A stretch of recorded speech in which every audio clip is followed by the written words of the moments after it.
একাধারে অভিনেতা, প্রযোজক, সঞ্চালক, ব্যবসায়ী এমনকি রাজনীতিবিদের তকমা জুড়ে আছে ডোনাল্ড জন ট্রাম্পের সঙ্গে। সাবেক মার্কিন প্রেসিডেন্ট এবারের নির্বাচনেও লড়বেন রিপাবলিকান পার্টির ব্যানারে। উন্মাদ হিসেবে আখ্যা পাওয়া ৭৮ বছর বয়সী এই নেতা যুক্তরাষ্ট্রের মসনদে বসলে কি হবে দেশটির পররাষ্ট্রনীতি? বরাবরই নিজেকে যুদ্ধবিরোধী নেতা হিসেবে উপস্থাপন করেছেন ট্রাম্প। নির্বাচনী ক্যাম্পেইনে বেশ কয়েকবার তিনি জানান, পুনর্নির্বাচিত হলে মুহূর্তের মধ্যেই বন্ধ হবে রাশিয়া ইউক্রেন যুদ্ধ। মার্কিন সেনাদের আর যেতে হবে না সমরাঙ্গনে। তার ৪ বছরের শাসনামলেও যুক্তরাষ্ট্র কোনো দেশের সঙ্গে সরাসরি যুদ্ধে জড়ায়নি, যদিও এ সময় প্রচ্ছন্ন সমর্থন ও সংঘাত উস্কে দেওয়ার কাজটি করা হয় অনেকবারই। ইয়েমেন যুদ্ধে সৌদি আরব ও সংযুক্ত আরব আমিরাতকে সমর্থন দিয়েছে যুক্তরাষ্ট্র। ইরানের শীর্ষ জেনারেল কাসেম সুলাইমানিকে হত্যা ও দেশটির সঙ্গে পারমাণবিক চুক্তি থেকে যুক্তরাষ্ট্রকে সরিয়ে আনার মাধ্যমে যুদ্ধের দ্বারপ্রান্তে চলে আসে বিশ্ব। আমেরিকা ফার্স্ট নীতির কারণে ভারী শুল্ক আরোপের মাধ্যমে চীনের সঙ্গে শুরু হয় বাণিজ্য যুদ্ধ। তাই ট্রাম্প একজন যুদ্ধবিরোধী নেতা কথাটি মিথ বা পৌরাণিক শ্রুতি ছাড়া আর কিছুই নয়। ১.৫ মাস আগে অনুষ্ঠিত প্রথম প্রেসিডেন্সিয়াল বিতর্কে মধ্যপ্রাচ্য সম্পর্কে নিজের অবস্থান পরিষ্কার করেন ট্রাম্প। জানান, পুনর্নির্বাচিত হলে গাজা যুদ্ধে হামাস নির্মূলে ইসরায়েলের কাজে কোনো বাধা দেবেন না তিনি।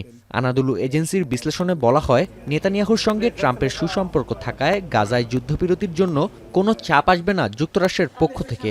পাশাপাশি ইসরায়েলের শত্রু ইরান ও খামেনির মদতপুষ্ট হিজবুল্লাহ, হুতি এমনকি ইরাক ও সিরিয়ার মিলিশিয়াদের দমনে শুরু হতে পারে অভিযান, যাতে অস্থির হবে মধ্যপ্রাচ্য। If this moves forward, Israel will not be fighting just Hezbollah.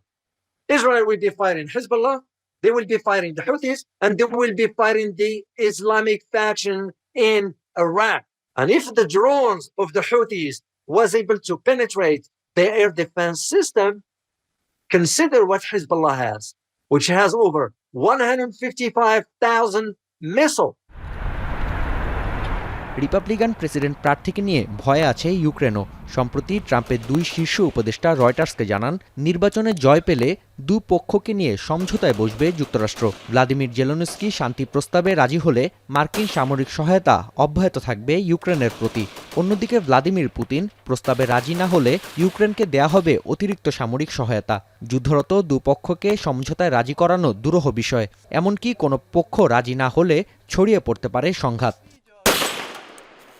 সিএনবিসির প্রতিবেদন বলছে, প্রেসিডেন্ট হিসেবে পুনর্নির্বাচিত হলে চীনা পণ্যে ৬০% শুল্ক আরোপের পরিকল্পনা নিয়েছেন ট্রাম্প। এতে কমতে পারে চীনের অর্থনৈতিক প্রবৃদ্ধি, যার প্রভাব পড়বে বিশ্বজুড়ে। প্রতিশোধ হিসেবে দক্ষিণ চীন সাগরে উপস্থিতি বাড়ানোর চেষ্টা করবেন শি জিনপিং।